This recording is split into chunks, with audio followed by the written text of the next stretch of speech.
Welcome to The Family Skeptical, Parenting Through Nonbelief. We're a married atheist couple raising two wonderful, strange children.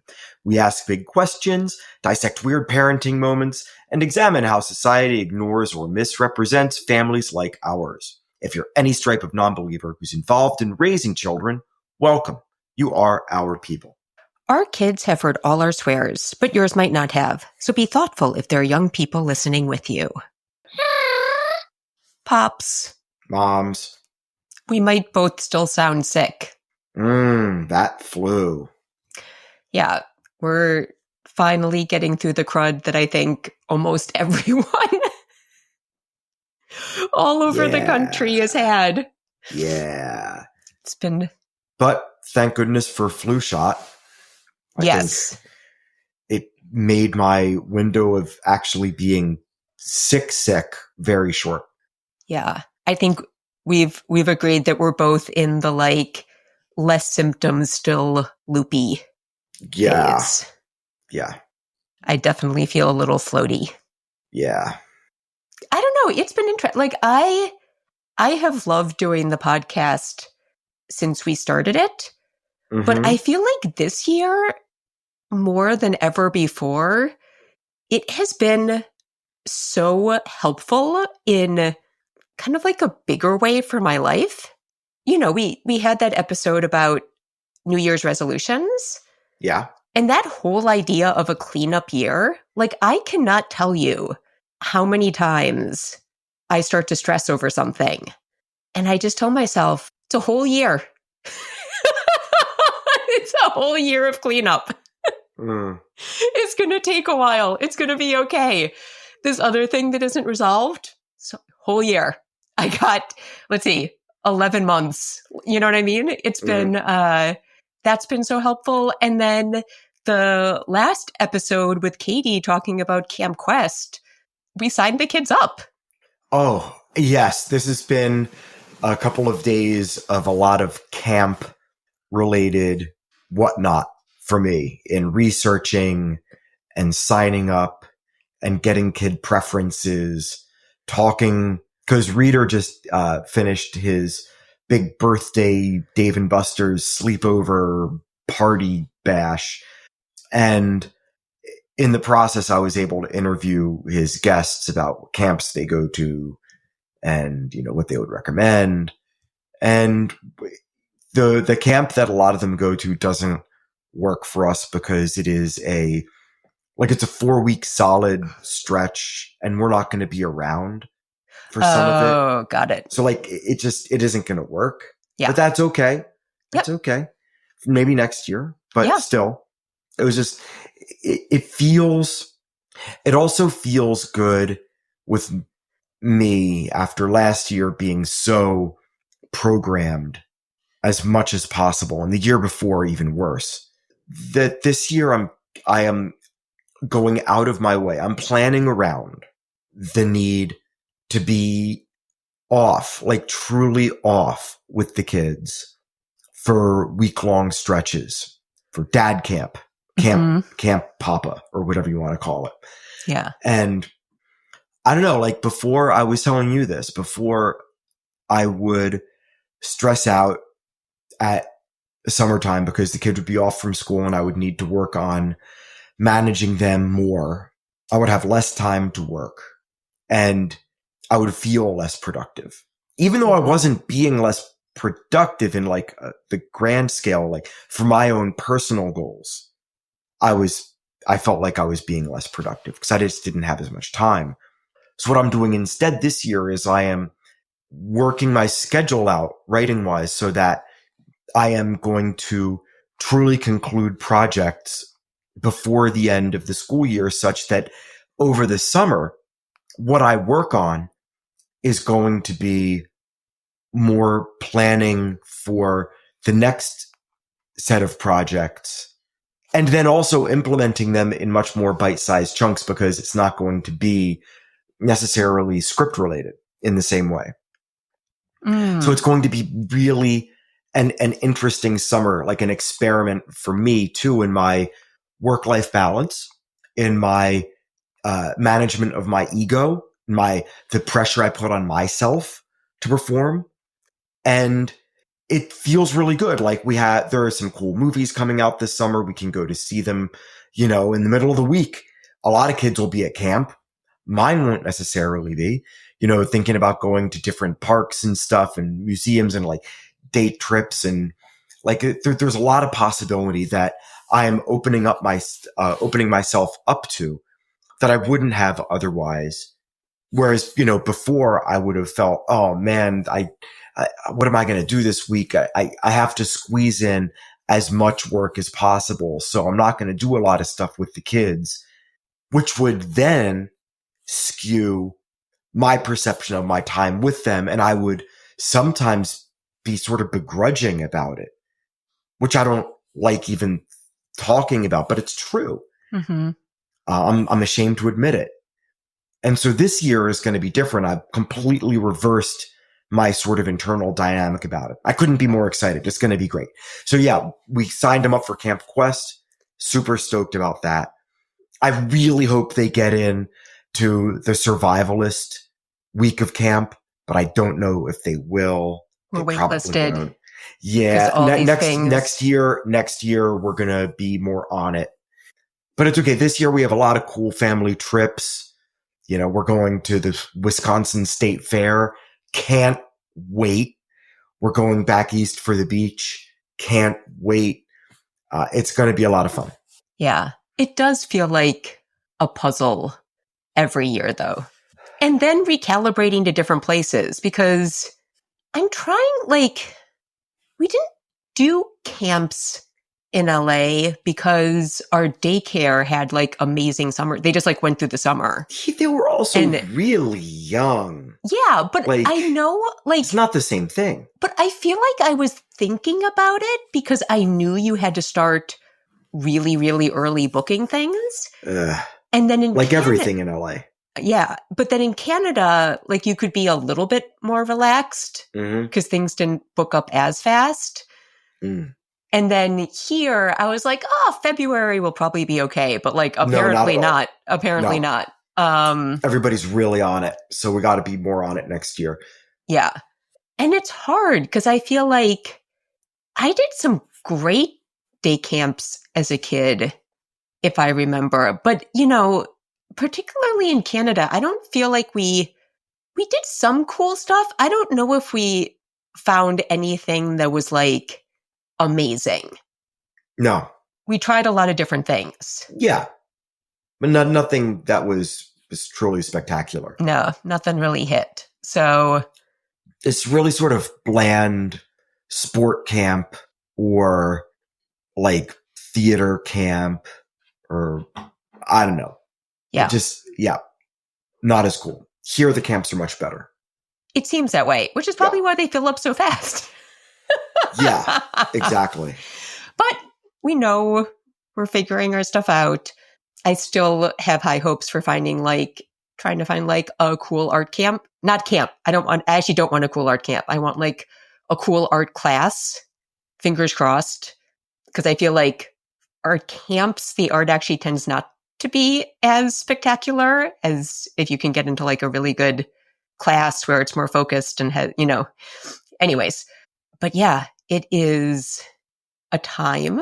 And I'm so glad you're sort of in a good place with it because we're not going to know for a little while how long Camp Dad is going to need to last. Well, no, we have it all mapped out. And I know that they'll be doing some sort of camps some weeks during the summer. And we have some weeks that are already blocked out for Camp Dad. Yeah. It's okay. Yeah. I really did not expect to be sending them away to a sleepaway camp this soon. And like Katie talked about, it's going to be hardest on me. I feel certain. Oh, I already know it's going to be hardest on you. The moment that I brought my computer up showing that I was about to click the process payment button, you were about to be in tears. It was quite charming. But I mean, if you have not listened to that episode, go back and listen. Katie's super cool. The camp sounds super cool. Yeah. It's everything I want for them in the universe. she just posted that with like everything happening in the world right now, she's just pouring it all into making Camp Quest that much cooler. So I feel like, yes. Yeah. Just like time to be goofy and do weird stuff. Like, ugh. Pick a different name for yourself. Yeah, or wear wacky stuff. I don't know. So we're putting it together.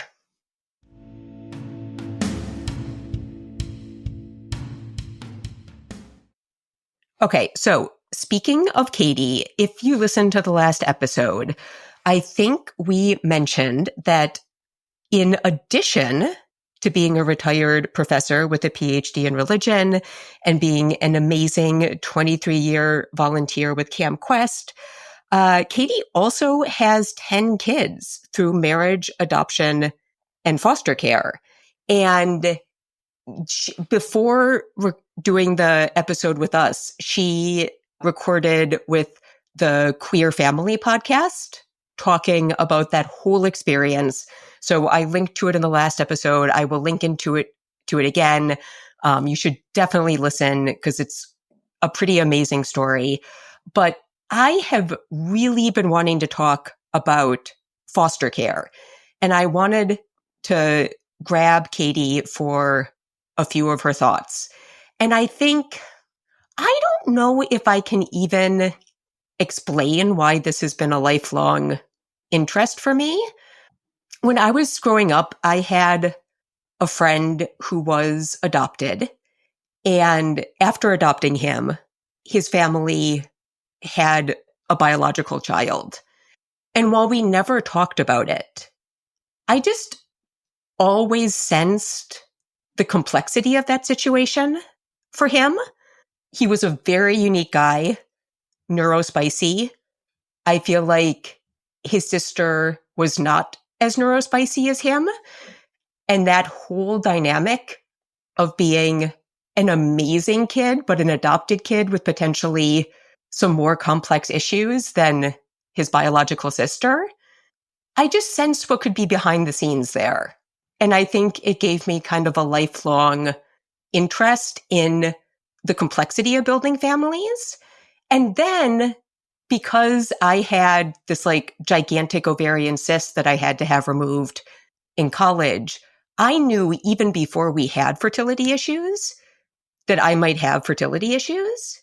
So the idea that we might not be able to have biological children was like, I mean, I've said it before, like I think the fertility journey was in some ways psychologically easier for us, just in that we weren't one of those families where like we thought it was, like we felt assured it was going to be easy for us to get pregnant.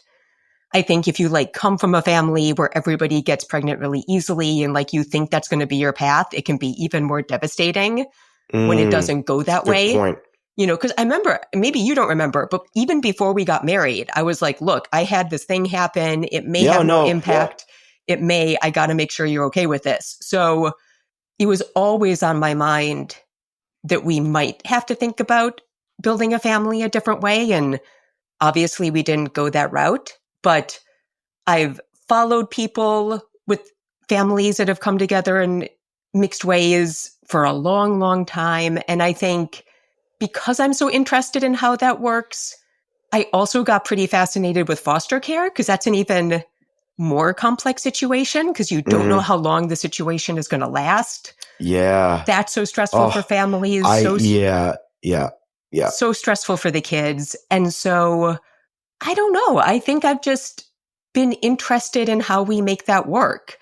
And then like before we started the podcast, I heard somebody talking about foster care and how it's important for secular families to get involved because one interesting thing about this whole system is that some religious groups, and my sense is it tends to be more conservative religious groups, really push fostering and adoption on their communities and or highly emphasize it, depending on where it comes from. It's a whole thing that really interests me. I have thought about fostering a lot. I think there are dynamics in our family that certainly now make no sense in the world, but I refuse to, I don't know. I want to do something to help somewhere in the system at some point. So it's like always been on my mind. And so, and then, so I follow a lot of people who talk about fostering, and it's gotten even more complex because with everything that Trump is doing with ICE raids and everything else, when you're deporting people, there can be a situation where their kids get left behind because their kids are citizens and they're not. And so wild to think about doing that. Yeah. And what the Trump administration has said is like, oh, that's okay because the foster care system can take care of those kids. And everybody I know, all the influencers I follow are like, no, it can't because it is spread thin. Yeah, it can't take care of the kids it already has. Yeah. And so I just think we're in a really interesting time where we have to think about it. We're like, there may be an even bigger need for foster parents. There are lots of parts of the system that could be done so much better. And I think it's like parenting is complex enough, but I think when you look at these situations that are even more challenging, it's like an even better chance to be more skeptical about what you're doing and how you're handling things. I mean, just like if you listen to these people who talk about fostering, like the amount of care that they put into thinking about how to make kids feel comfortable, it's amazing. Like, you know, when a new kid comes into your home, how to not be overwhelming, you know, how to like make it really calm the first night, like what kind of things to have, what to offer, like how to lay out, you know, kind of like how the house works without being right. Plus, every kid is different. Every age is different. Every circumstance is different. Yeah. You know, it's not like with a cat where you just put him into, you know, a guest room for a couple of days and let the other cats get used to them. So you don't have like people like fighting right away. This is a sentient kid who oftentimes will fully remember everything that led up to this point.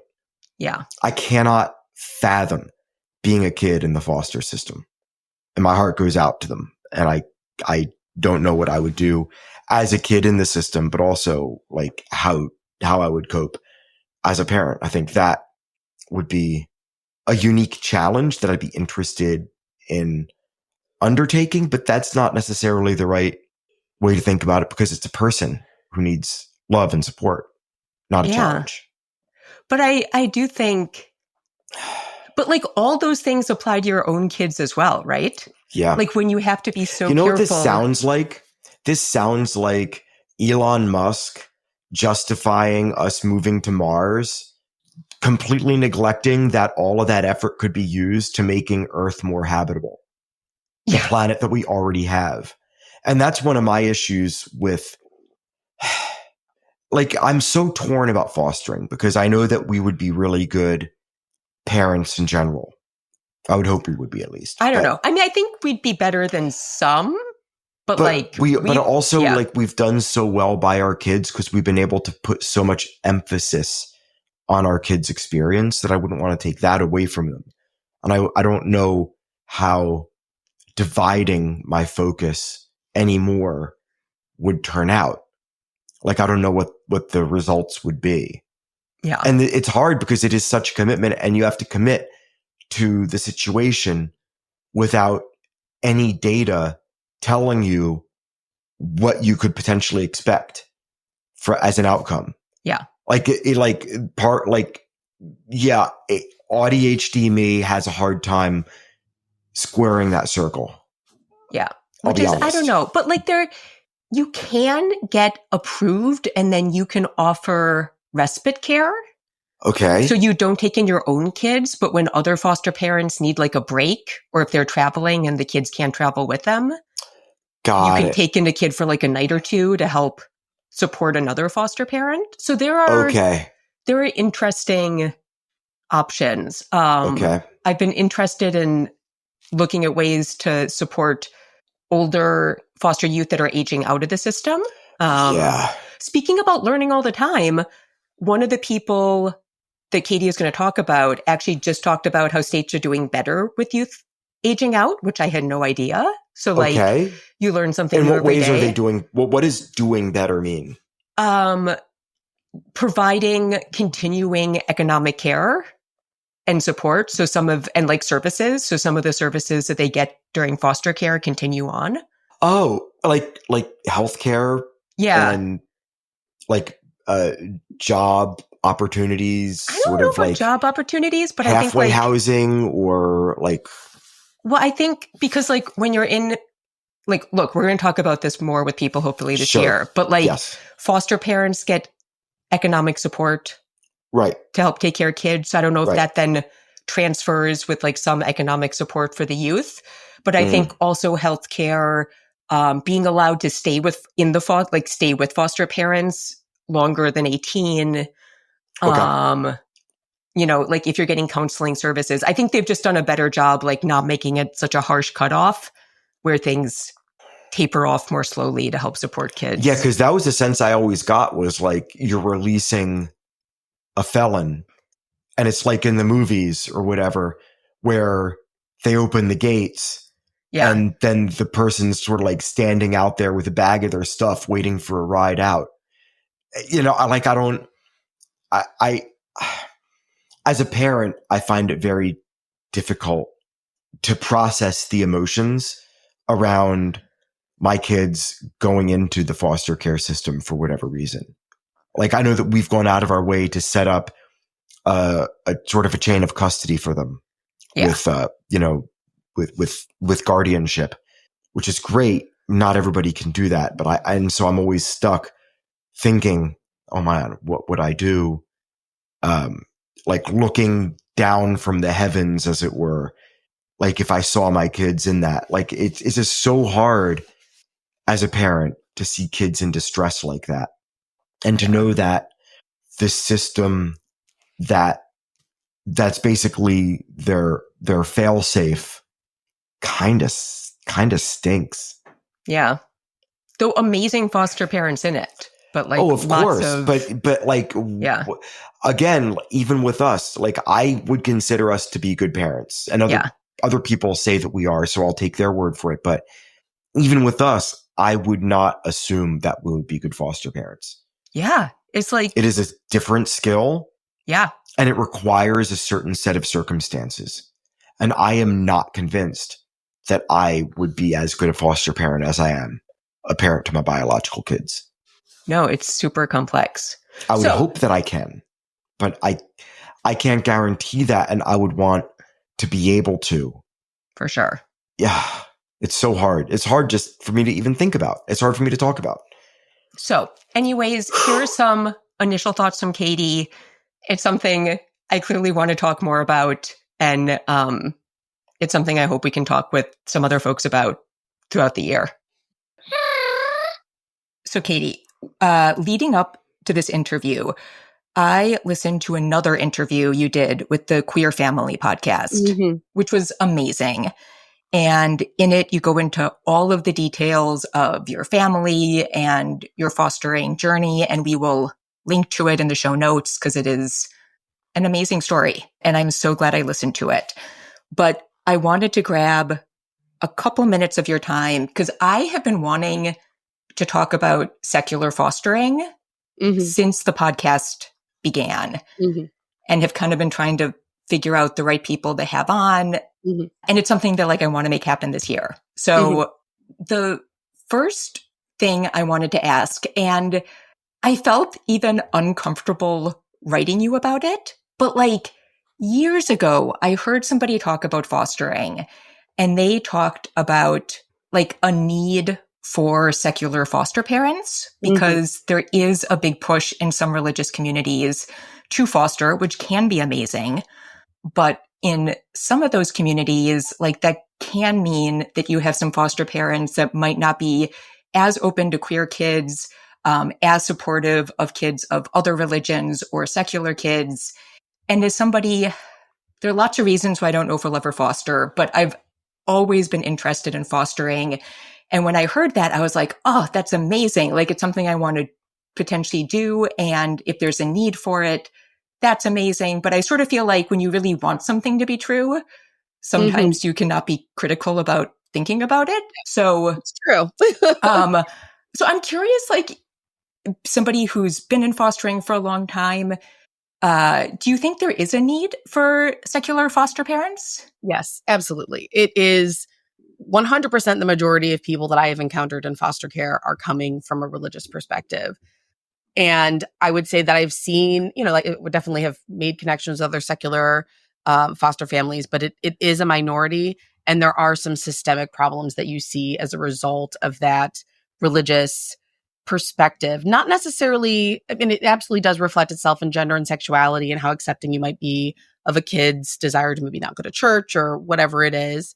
But I actually think there's a more troubling theme amongst some of these religious communities, which is like the way that they approach fostering as an act of like ministry and also as something they feel like is being done to, even if they're not like recognizing it, about their own self-improvement, right? Like their own agenda to prove their worthiness and how good they are.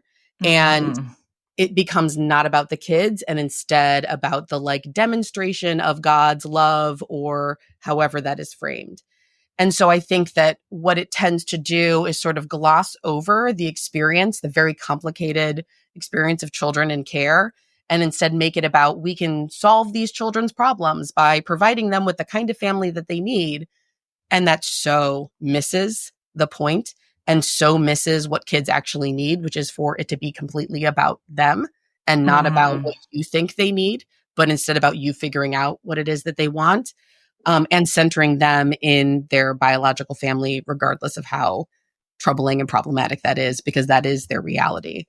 And so I just think that it can tend to get caught up in these narratives that are very like, you're a saint. I mean, I've been called a saint countless times, which is, misses the mark so strongly on so many different levels.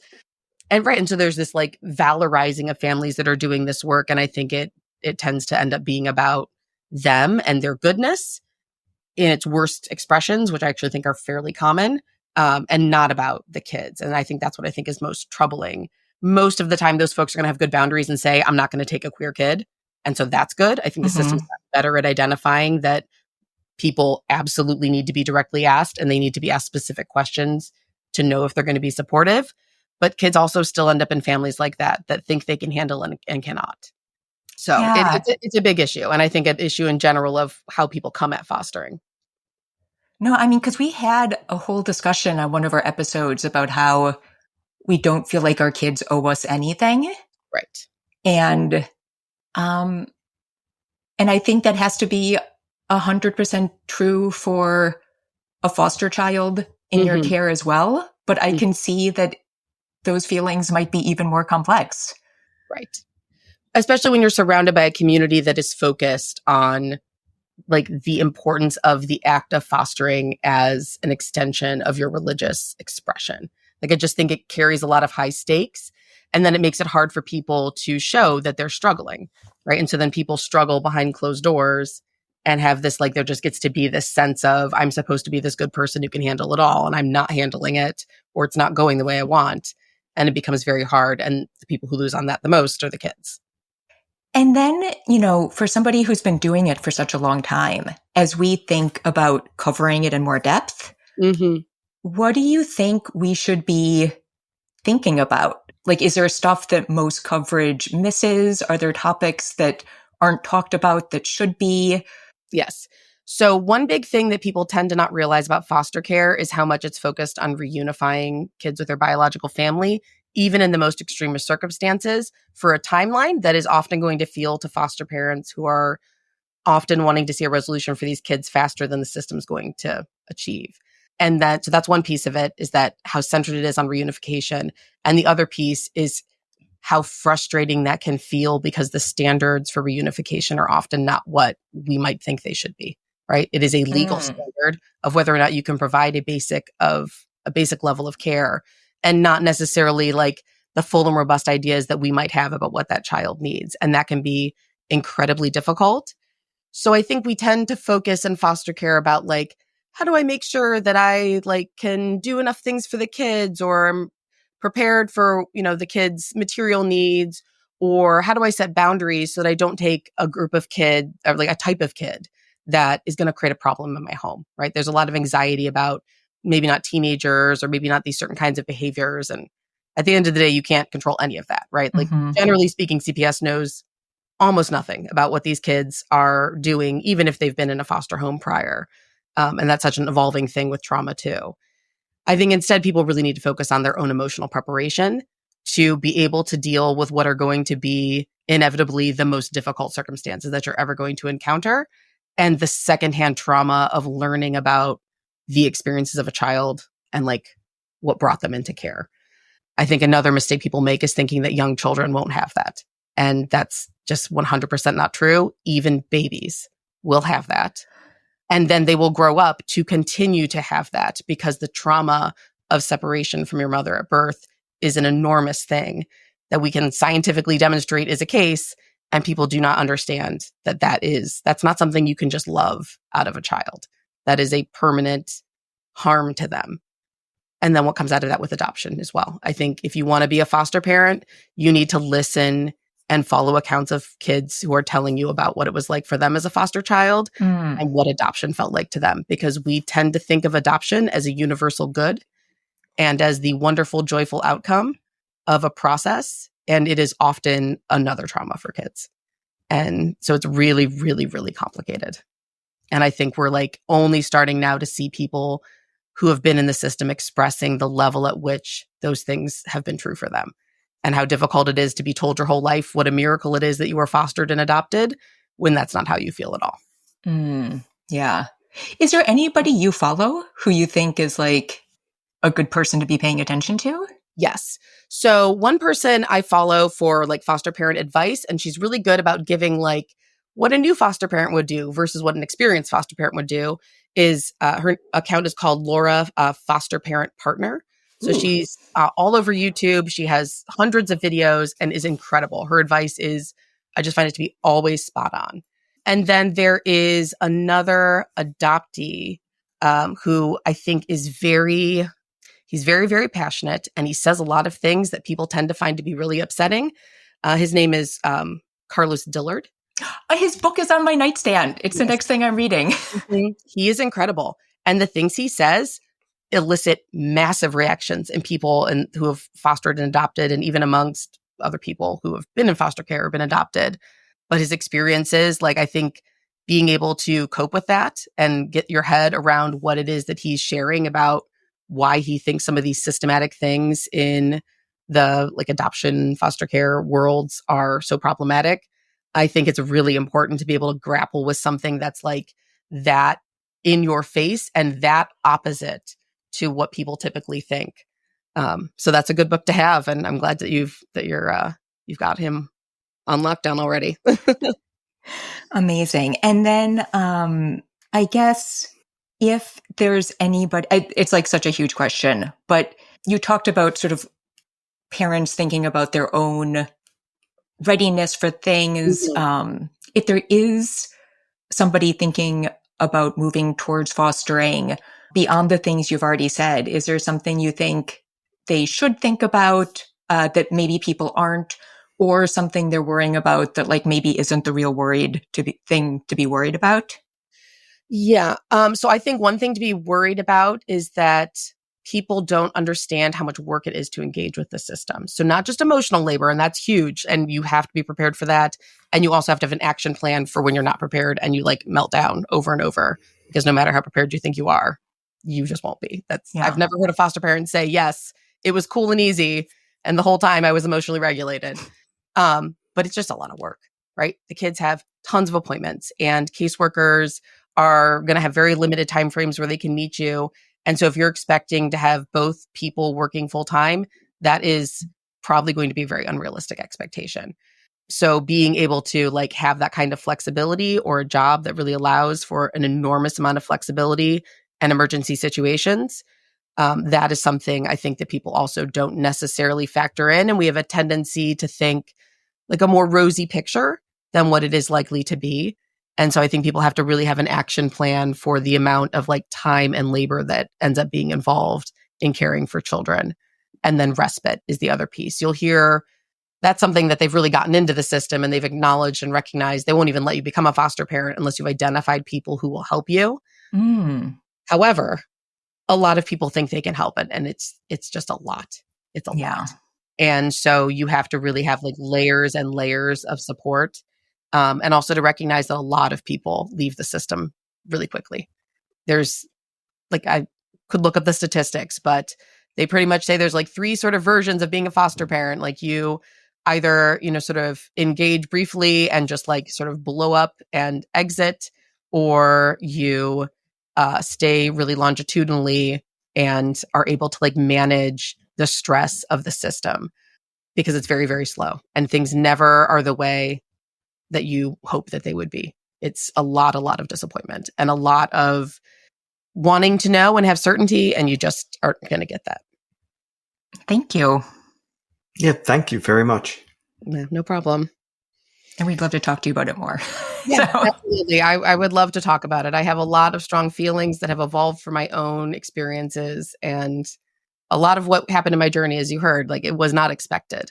I didn't think, I'm going to just have 10 kids. Like that's an unreasonable number of children to have. And it was never my intention, but things just happened. And when you put yourself into the foster care system, that is part of what you're signing up for, is like a complete lack of control over your life to some degree. So, yeah.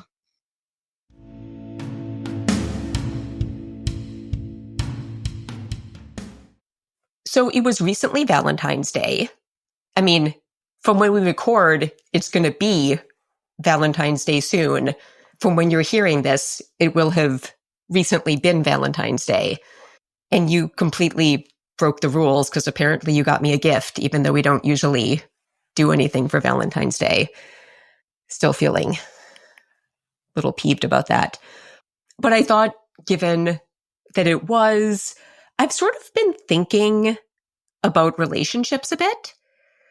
Because, there's been so much about like trad wives and toxic masculinity and all this stuff. And I feel like one of the biggest impacts we have on our kids is kind of like mirroring what relationships can look like. So here's what got me thinking about it. So I feel like in kind of more liberal circles and the sort of people that I follow, not because I'm like interested in the trad wife universe, but who I follow because they're people that I like. People are looking to have equal relationships. They're looking to split work equally. They're looking to have communicative marriages. They hopefully care about how each other are doing. They're like, right? Like these are kind of the goals that people have. But I am starting to wonder, because I was like, there was a month there where I was listening to all these podcasts and people were talking about things. And I was just like, what is happening in people's relationships? I just don't know. So I have like 2 unrelated things. I don't know. They just got me thinking. So one, this is sounding very vague so far. Yeah, lots of talk about things and you don't know. Okay. So I was listening to the Burnt Toast podcast, and that is a podcast about pushing back against diet culture and thinking about food and body size in a more healthy way. And they go a little bit broader than that. It's a very cool podcast. The host recently got divorced, so that's sort of been a topic. And she had on a friend who had also been recently divorced, and they were talking about the nice things that they found after they were single with kids. And these are both people where it's like their husbands are still very involved, like they were active parents, they're still sharing parenting. Like these were very liberal people working with all of those ideals I talked about, right? And one of the things both women talked about was how nice it was not to have to feel like they had a prepared dinner ready where they could eat what they wanted. And I was like, okay.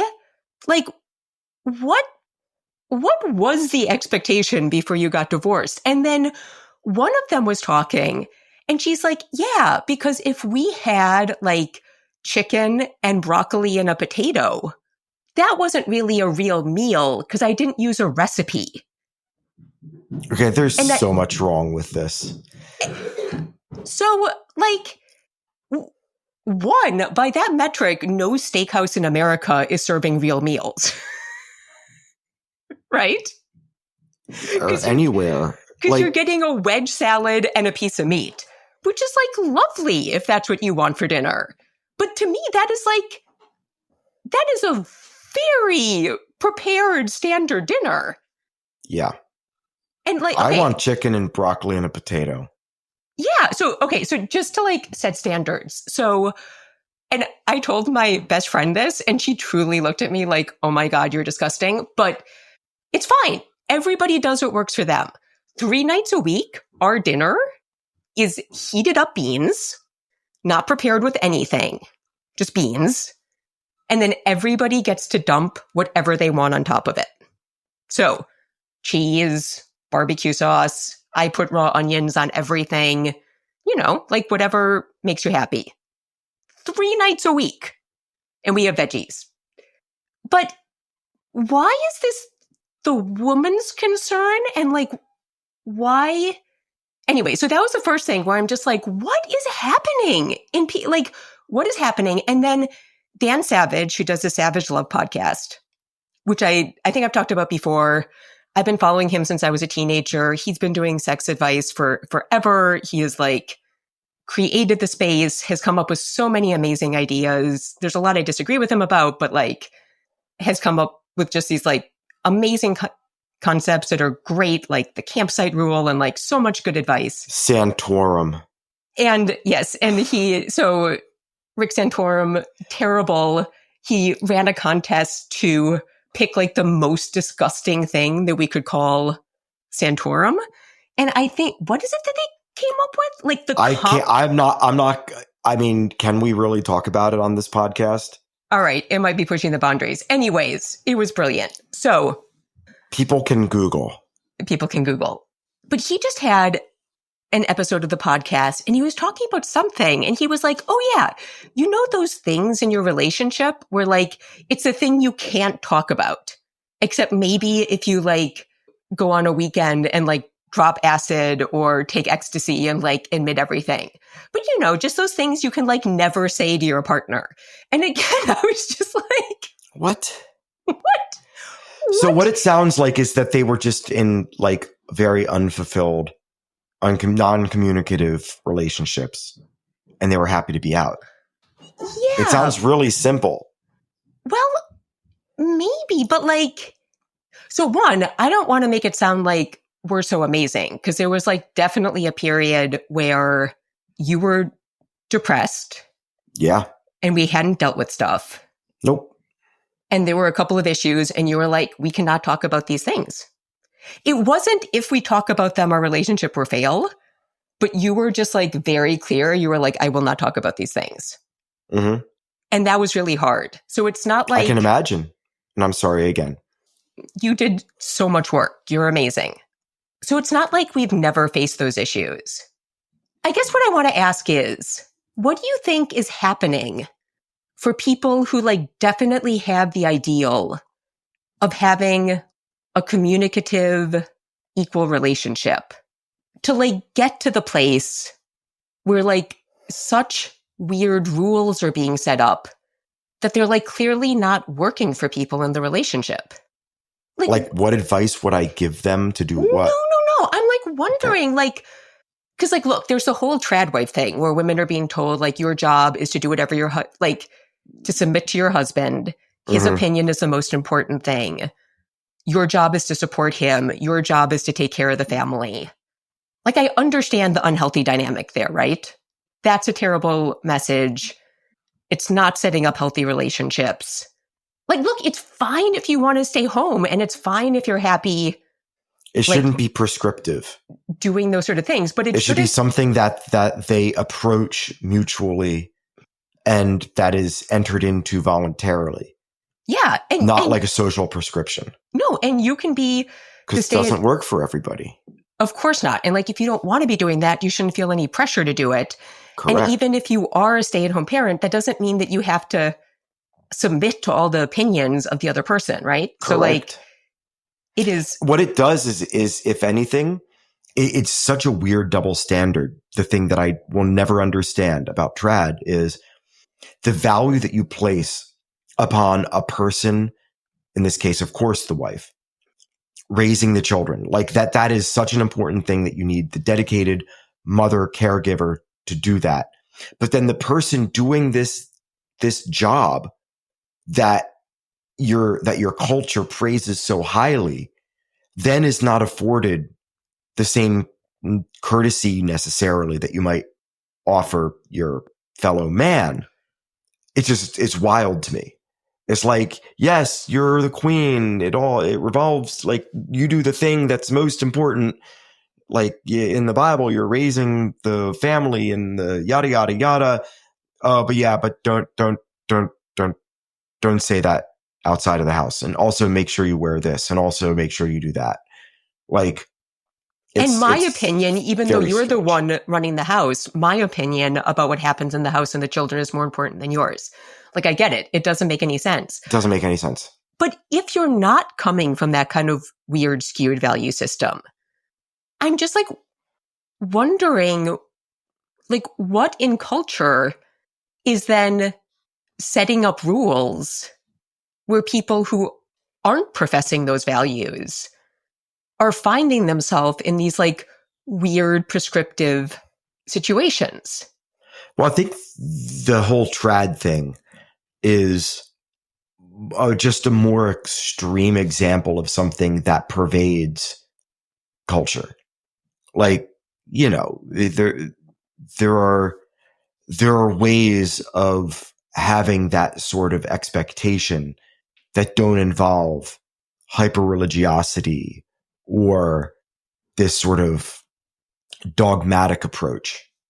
So maybe it's just a matter of degrees, but it's kind of always there for a lot of folks.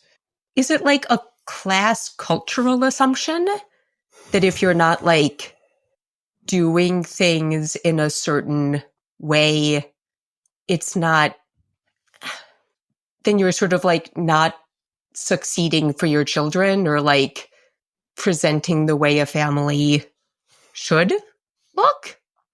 Maybe. And I think there's also probably or likely an overlap with anti-queer sentiment. That, you know, this sort of rigid sense of this is how things should be, and any sort of variation or gradation in expression is bad. Interesting. Like, I think it goes deeper than that. It's like talking about authoritarianism versus talking about versus talking about Republican. Because I don't necessarily think that, even though the GOP has sort of bent the knee to authoritarianism, not all Republicans necessarily have, and they will vote for Republican politicians because of certain value judgments or certain issues. But that overarching, need to submit to the leader sort of thing, I think is like a deeper issue on the political side. In the same way, I think that this need to submit to a very strict sense of role and purpose within a family and a strict expression of those roles and vis-a-vis gender let me just say, it's something that I am now going to be thinking a lot about. I know a lot of people have been thinking about this for many years, but I also might be, and probably am, very privileged in that I am cis and het, and I'm white, and I've never had to sort of question how I would fit in to society. So even though I don't care how people build their families, so long as the outcome is in favor of the children being happy and healthy and free to express themselves and chart their own courses. But yeah, it really is a place where, I don't know, I might find divergence with even some folks that I know who are more left-leaning, just because, like anything else, you can agree on certain issues but disagree on others. And this one, especially if we're talking about fostering and inviting other kids into your house, like, what culture were they raised in? Mm-hmm. What are their expectations?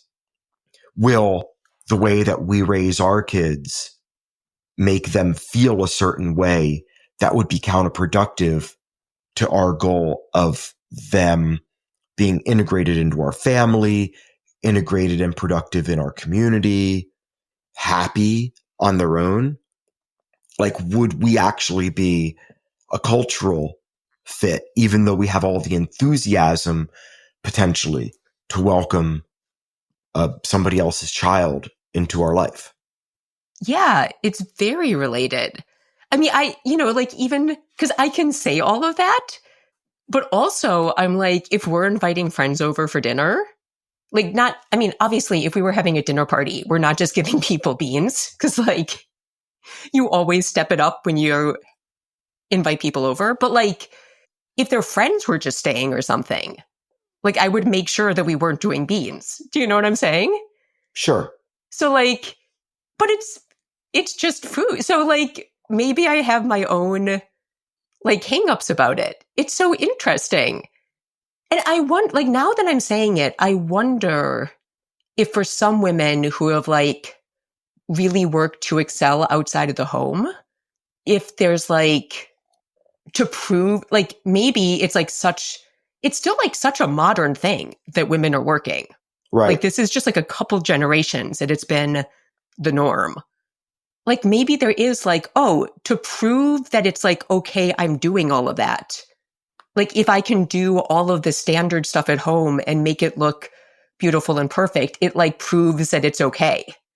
Like, I've justified, like, look, I can do all of this and it doesn't make anything different in this other part of my life. And therefore, I've, like, shown that you can be everything. But then the fucked up part is, like, if their husband was insisting on that, or maybe that's, like, trying to live up, like, trying to fit another person's family without having the discussion of, like, what the blended family you want to create together is. Sure. You know? So, like, if that was the expectation in their family, having a hard time pushing back and being like, but we could do something that's just us, you know? But I guess it feels like a time when these, like, ideas about masculinity and femininity are, like, really having an impact on the world and politics and, like, what kind of decisions people are making. Mm-hmm. I feel like maybe even more than in other times, like, what images of that we're presenting in our homes actually have a more profound impact for how kids are going to go out into the world and, like, think about these things. You know what it comes down to? What does it come down to? Nurse Jackie. How so?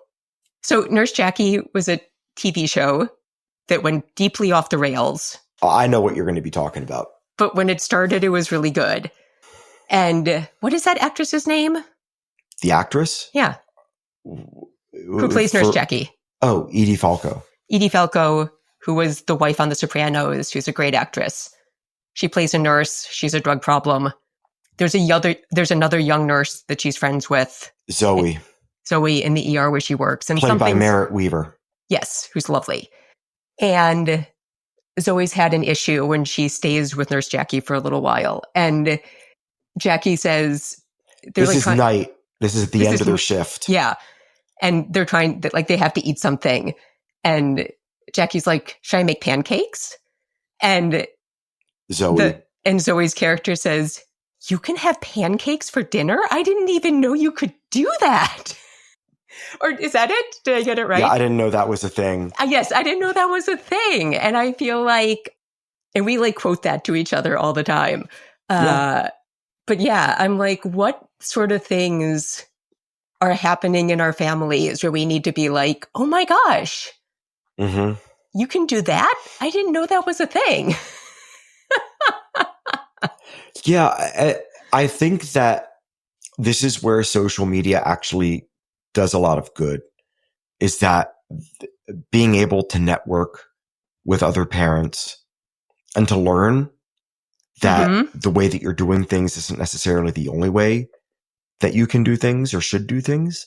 Yeah. And it just gives your own kids potentially a lot of benefit from that opportunity to have variety of experience, or perhaps just a better way to do something really mundane. Like have dinner. Yeah. Yeah. All right. You have to get to I really do. Reader's basketball game. So I really do. We'll wrap it up there. We need to thank Jonathan Zalbin and First Frame Music for the music for this podcast. And that wraps up this episode of The Family Skeptical, where nothing is sacred except for our kids.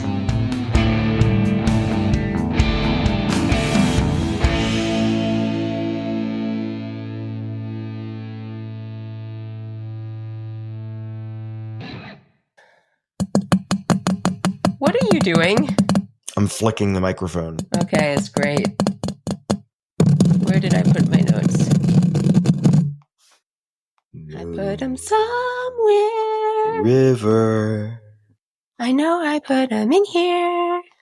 I'll just pretend if I can't find them.